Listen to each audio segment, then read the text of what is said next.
Existem segredos que a gente enterra tão fundo que eles criam raízes dentro da gente, mas quando eles começam a crescer, não pedem licença para arrebentar tudo por dentro. Lorena encarava o espelho do banheiro como quem esperava uma resposta. O teste de farmácia tremia em suas mãos, mas o resultado já não era uma dúvida. O traço rosa gritava uma verdade que o silêncio tentava abafar. Grávida. O som abafado da festa no andar de baixo contrastava brutalmente com o mundo que desmoronava dentro dela. Os risos, as vozes, o tilintar de copos, todos celebravam o aniversário da mãe, sem imaginar que a filha do meio escondia um erro que poderia despedaçar a família inteira. Ela encostou a testa fria no espelho. "Eu sou um monstro", sussurrou. Dias antes, o céu de Belo Horizonte ameaçava chuva e o calor abafado só aumentava a tensão dentro do carro. Gustavo dirigia calado, com as mãos tensas no volante. Lorena, no banco do passageiro, mantinha os olhos fixos na janela. "Por que você deixou ela ir embora daquele jeito?" perguntou Lorena, quebrando o silêncio. "Camila sabe muito bem como fazer uma tempestade por qualquer coisa." Ele deu um meio sorriso sarcástico, sem tirar os olhos da estrada. "É o que ela faz de melhor." Lorena suspirou, o coração acelerado. Camila e Gustavo tinham discutido feio no meio da festa. Ele insistiu para ir embora, e Lorena se ofereceu para levá-lo, como sempre fazia quando as coisas entre os dois saíam do controle. Mas havia algo diferente naquela noite. O olhar de Gustavo era mais vulnerável, ou talvez mais perigoso. Ao chegar em frente ao prédio dele, Gustavo desligou o carro e não saiu. Ficou ali, encarando o painel. "Eu nunca fui o cara certo para ela, sabe?" Lorena engoliu seco. "Não fala isso. Você acha que eu sou um idiota, né? Acho que você devia ser homem o suficiente para resolver o que tem com ela e parar de me colocar no meio disso." Ele se virou devagar, os olhos cravados nos dela. "Você não tá no meio. Você tá onde quer estar." A voz dele era baixa, quase um sussurro. "Gustavo." Lorena se afastou, mas ele já estava perto demais. O beijo veio rápido, como uma explosão contida por tempo demais. Foi errado. Foi desesperado. Foi inevitável. Lorena tentou empurrá-lo, mas as mãos dela não obedeceram. E quando deu por si, estava no apartamento dele, presa em um silêncio cheio de culpa e desejo. Na manhã seguinte, acordou antes do sol nascer, vestiu-se sem fazer barulho e saiu, deixando Gustavo dormindo no sofá. A brisa da manhã batia fria no rosto, mas dentro dela tudo ardia. De volta ao presente. No banheiro da casa da mãe, Lorena escondeu o teste no fundo da bolsa. O reflexo no espelho mostrava uma mulher pálida, com os olhos marejados e os ombros curvados pelo peso de algo que não poderia ser desfeito. Alguém bateu na porta. "Lô, tá tudo bem aí?" Era Camila. Lorena fechou os olhos. A voz da irmã parecia mais alta do que o normal, como se viesse de dentro da sua cabeça.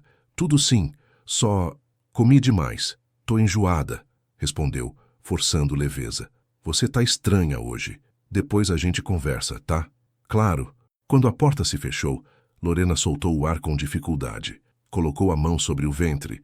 Ainda era cedo, mas algo já pulsava ali. Algo que não devia existir. A culpa tem um cheiro. Ela entra no corpo como fumaça e gruda na pele, no cabelo, nas roupas. Você pode fingir que não está lá, mas todo mundo sente. Lorena sentia o mundo se afastando pouco a pouco, como se estivesse vivendo debaixo d'água. As cores da cidade, os sons da rua, os rostos no metrô, tudo parecia distante, mas nada se comparava ao abismo entre ela e Camila. A barriga ainda não mostrava, mas o corpo começava a dar sinais. Enjoo matinal, dores no peito, um cansaço que nenhuma noite de sono curava. No trabalho, ela sorria com esforço. Em casa, chorava em silêncio, deitada no chão do quarto, onde ninguém pudesse ouvir. Numa tarde nublada, Camila apareceu de surpresa no hospital onde Lorena trabalhava. Ela entrou no corredor apressada, os saltos batendo no piso como martelo no concreto. "Lô?" chamou, com a testa franzida. "Tá acontecendo alguma coisa?" Lorena engoliu em seco. Estava saindo da sala de repouso, o jaleco aberto, uma expressão exausta no rosto. "Por que você tá aqui?" perguntou, tentando não parecer nervosa. "Eu te liguei 8 vezes essa semana. Você não responde. Nem mensagem. Tá tudo bem?" Lorena abaixou os olhos, ajeitando o jaleco. "Só tô cansada." Muita demanda no hospital. É só isso. Camila não pareceu convencida. Deu 2 passos à frente e segurou o braço da irmã. Olha para mim. O que está acontecendo? Lorena desviou o olhar. Os olhos de Camila eram intensos demais, carregados demais, cheios de lembranças de uma infância que parecia tão distante agora. Você sempre faz isso, né? Camila disse com amargura. Se fecha, desaparece, se afasta. Mas dessa vez é diferente. Tem alguma coisa errada com você. Tá com algum problema? Lorena hesitou. A garganta queimava. A confissão tentava escapar. Mas o medo era maior. Não, eu só preciso de espaço. Um tempo para mim. É só isso. Camila soltou o braço dela, irritada. Lorena, eu sou sua irmã. Não preciso pedir autorização para me preocupar com você. E eu não sou obrigada a te dar explicações. Gritou Lorena em um rompante. As duas se calaram. O silêncio do corredor parecia pesar 1 tonelada. Uma enfermeira passou por elas e fingiu não ouvir. Camila recuou um passo, surpresa. Tudo bem, murmurou, com a voz embargada. Se é assim que você quer. Virou-se e saiu. Os passos rápidos e duros. Lorena encostou na parede. O coração disparado. Sentia vontade de correr atrás dela, pedir perdão, contar tudo. Mas como? Você tirou o que era dela e ainda quer compaixão? Naquela noite, Lorena abriu uma antiga caixa de fotos da infância. As 2 irmãs no jardim da avó, vestidas iguais. Camila segurando a mão dela com firmeza, sempre liderando, sempre protetora. Lorena sempre foi a que seguia, a que ouvia, a que cedia. Naquele momento, ela se perguntou, será que tudo isso sempre foi inveja? Não queria admitir, mas havia um pedaço dela. Um pedaço pequeno, sujo, escondido, que gostava de ver Camila vulnerável, que gostava de saber algo que ela não sabia, e isso doía mais do que qualquer enjoo. Flashback. Anos atrás, Lorena está no quarto, ouvindo Camila pelo telefone contar animada sobre o novo namorado, Gustavo. Lorena sorri, mas por dentro, uma sensação estranha cresce, um incômodo silencioso. No mês seguinte, conhece Gustavo pessoalmente. Ele é carismático, educado, atencioso, e ele a olha por 1 segundo a mais do que deveria. Ela sente e ignora. Vocês se combinam, diz ela para Camila naquela noite, tentando acreditar nas próprias palavras. Camila sorri, feliz. Lorena guarda aquilo como se não fosse nada. Mas não era nada. De volta ao presente, em frente ao espelho, Lorena observa o corpo. Ainda não visível, mas ela sabe, ela sente. E não há como fugir do que carrega. Naquela mesma semana, decide alugar um pequeno apartamento no bairro Santa Amélia, longe da família, longe da irmã. No bilhete que deixa na casa da mãe, escreve apenas: preciso de espaço. Tô bem, não se preocupem.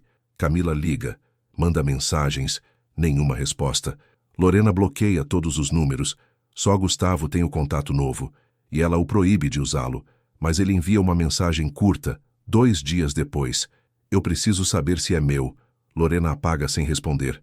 Mas no fundo, ela sabe. É dele. E isso a devora um pouco mais a cada dia. Não é só o corpo que cresce numa gravidez. Cresce o medo, a culpa, a dúvida. Cresce o silêncio. E ele pesa mais que o bebê que se forma. O apartamento novo tinha paredes brancas demais e janelas pequenas. Era um lugar sem história, sem passado, exatamente como Lorena queria. Um lugar onde ninguém soubesse quem ela era, nem o que havia feito. A barriga já despontava. 4 meses. O tempo corria rápido demais. Ainda conseguia esconder com roupas largas, mas o espelho não mentia. Lorena sentava-se todos os dias diante da janela com um caderno no colo. Ali escrevia para o bebê como quem deixa rastros num deserto. Não sabia se algum dia teria coragem de mostrar, mas precisava colocar para fora. Querido filho, você não pediu para vir. Eu também não pedi para te ter. Mas aqui estamos nós, presos um no outro por algo maior que qualquer erro. Será que um dia você vai me perdoar por ter nascido desse jeito? Ela fechou o caderno com força. O enjoo voltava com frequência, como uma lembrança física da culpa que carregava. Sentia-se constantemente observada por um Deus severo, ou pior, pelo olhar de Camila em sua memória, julgando, gritando, chorando. 3 dias depois, Gustavo apareceu no prédio. A campainha tocou 2 vezes, como se fosse um código. Lorena paralisou na cozinha, ainda de pijama. Abre, Lorena. Eu só quero conversar, ele disse do outro lado da porta. Ela hesitou. Sabia que deveria ignorar, mas estava cansada de fugir. Abriu.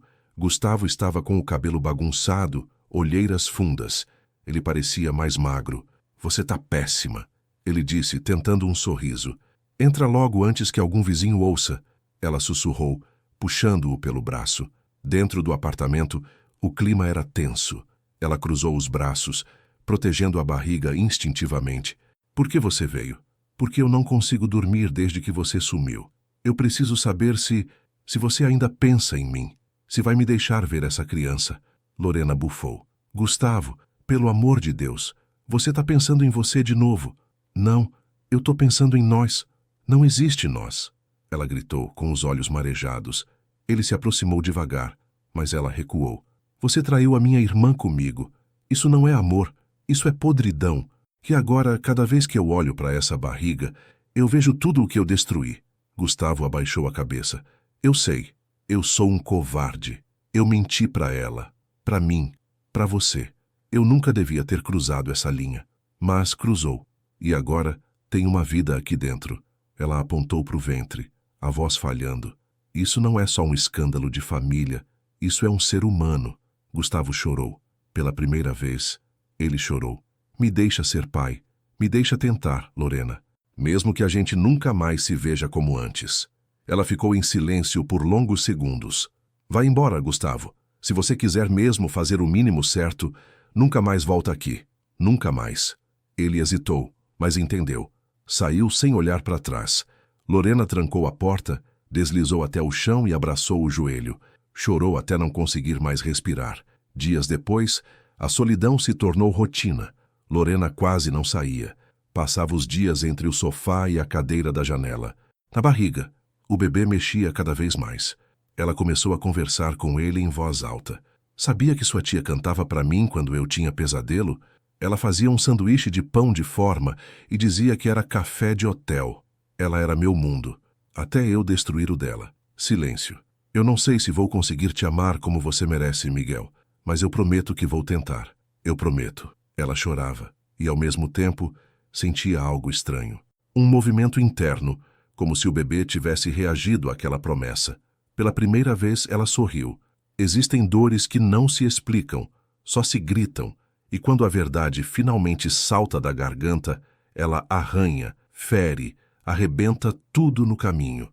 Às vezes, o que sangra não é o corpo, é o vínculo que não volta mais. O som da campainha ecoou como um tiro no silêncio da manhã. Lorena, de chinelo e camiseta larga, estava passando manteiga no pão quando ouviu. Sentiu o coração bater no estômago. Ninguém sabia onde ela morava. Só Gustavo. Ela se aproximou da porta devagar e, quando olhou pelo olho mágico, congelou. Camila. Lorena recuou 2 passos, como se tivesse levado um tapa. Como ela descobriu? Quem contou? Por que agora? 1000 perguntas giravam, mas não havia tempo. A campainha tocou de novo. Longa, impaciente. Abre essa porta, Lorena. Agora. Lorena segurou a maçaneta com as 2 mãos.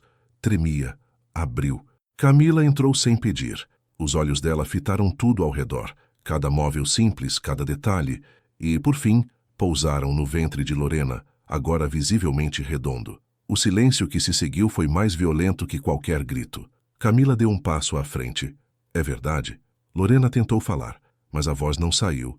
Camila se aproximou mais, os olhos marejando, mas a boca firme. Você tá grávida do meu marido, Lorena? Silêncio. Responde. Ela berrou, as mãos trêmulas. Lorena sentiu as lágrimas escorrerem antes mesmo de cair no chão. Eu não queria... Foi um erro horrível. Um erro? Camila riu, cínica. Um erro? Você dormiu com o homem com quem eu dividi a vida por 7 anos. 7 anos. E ainda teve a coragem de esconder isso como se fosse gripe? Lorena chorava. Eu me odeio todos os dias por isso. Todos. Mas eu não consegui parar. Eu tentei sumir. Tentei afastar ele. Tentei... A voz falhava. Eu tô sozinha. Eu não queria que fosse assim. Camila a olhou com desprezo. Um tipo de nojo que Lorena nunca tinha visto nos olhos dela. Você matou a única coisa que eu tinha. Você destruiu minha família, a minha confiança, a minha irmã. Eu não sei quem você é, Lorena. Não sei. Camila, eu juro por Deus, se eu pudesse voltar... Você queria o que era meu, não é? Sempre quis. A escola, os amigos, as roupas e agora o marido. E ainda por cima vai ter o filho que eu tentei ter por anos. Lorena desmoronou. Não fala isso. Não é verdade. Eu nunca quis te ferir. Eu só me perdi.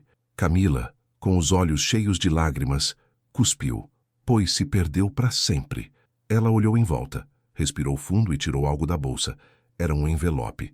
Mamãe teve um princípio de AVC ontem, quando eu contei para ela. Sabia? Tá no hospital. Lorena arregalou os olhos. O quê? Meu Deus! Não adianta correr, nem aparecer lá com essa barriga. Você não existe mais para ela. Jogou o envelope no sofá. Isso é uma notificação.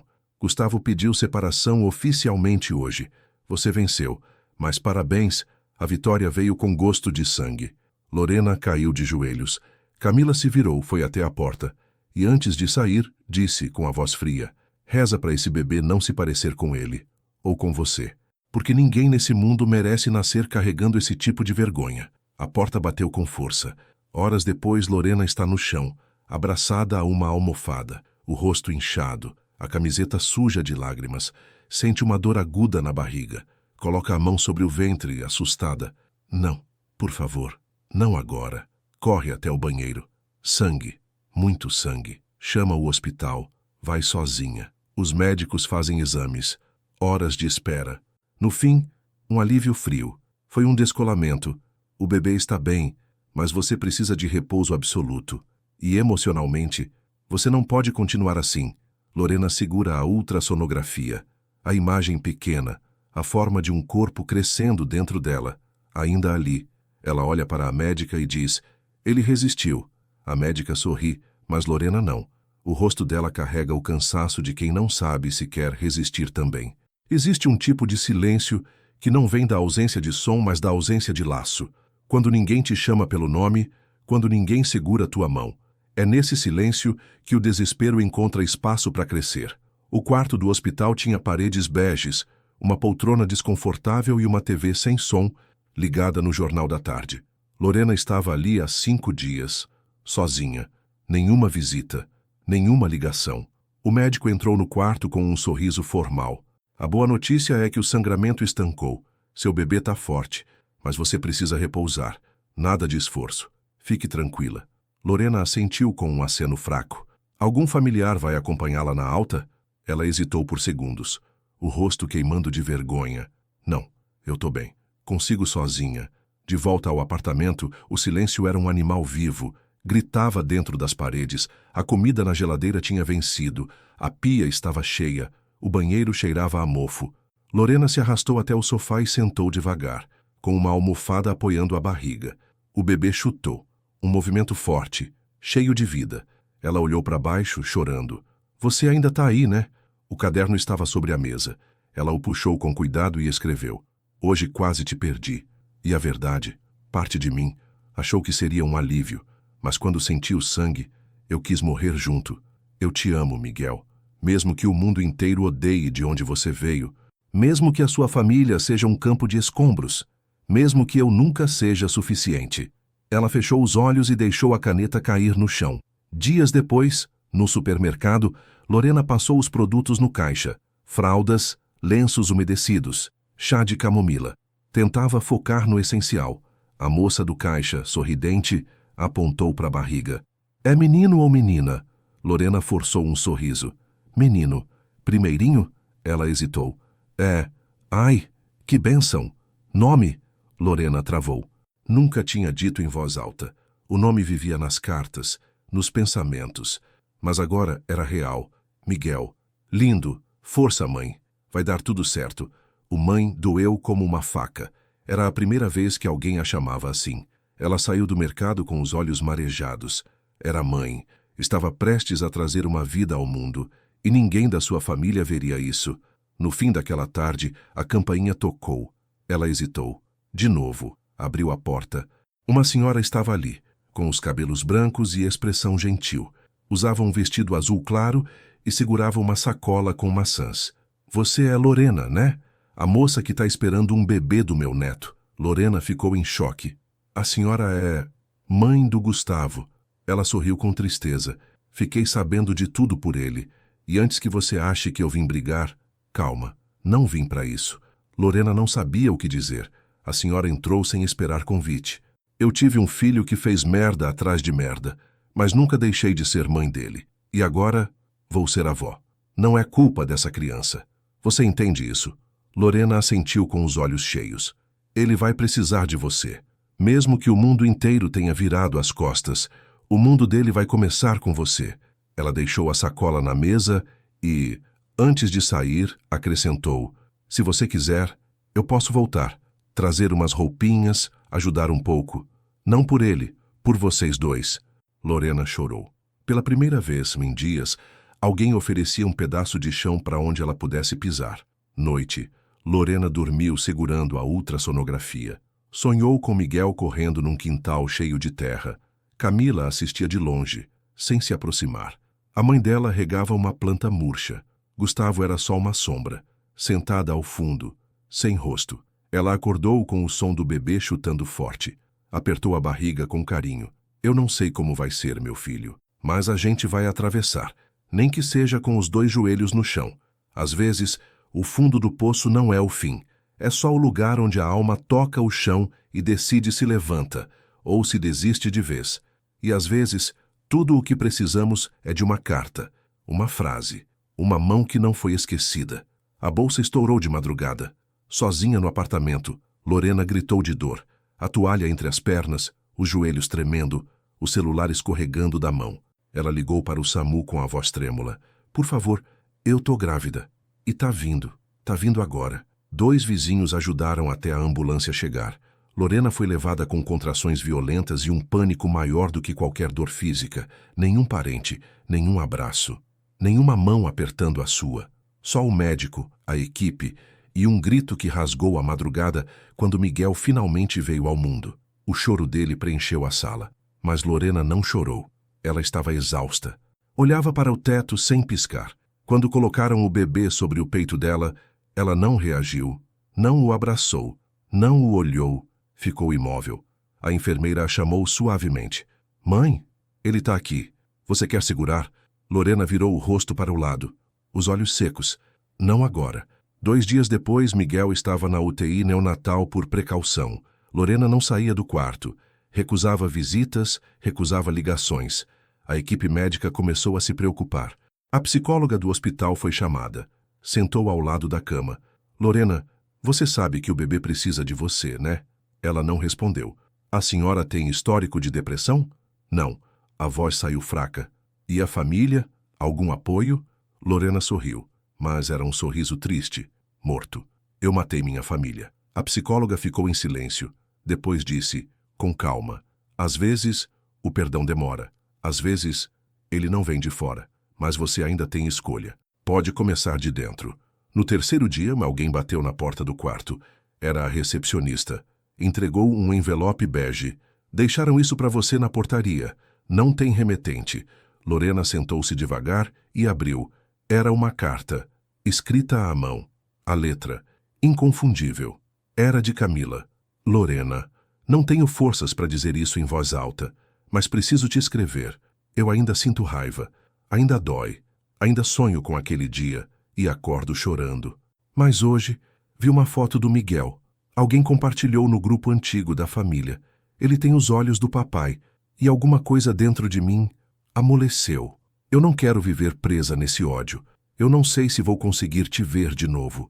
Mas quero que você saiba que, se um dia você me escrever, talvez eu leia. Se um dia Miguel perguntar por mim, diz a ele que a tia Camila está tentando aprender a respirar de novo. Respira por mim, por ele, por você. Camila. Lorena deixou a carta cair no colo e chorou pela primeira vez desde o parto. Um choro quente, libertador, desgovernado. Naquela mesma noite, pediu para ver Miguel. Na UTI neonatal, ela entrou com passos lentos. O vidro separava mães e filhos. Quando a enfermeira abriu a porta, Miguel dormia. Lorena se aproximou, enfiou a mão na incubadora com cuidado. Tocou o pezinho dele. Oi, meu amor. A voz saiu como um sussurro embargado. Eu quase te perdi. Mas pior que isso, eu quase me perdi de você. Ela sorriu com os olhos molhados. A tia Camila te viu, e mesmo com tudo, ela pensou em você. Isso quer dizer alguma coisa, quer dizer que ainda tem chance. Ela colocou a testa contra o vidro. Eu não sei como ser mãe, mas eu vou tentar, todo dia, porque agora você é tudo o que eu tenho. 1 ano depois, Lorena e Miguel moravam em uma casinha perto da praia, em Itacaré. Simples, mas viva.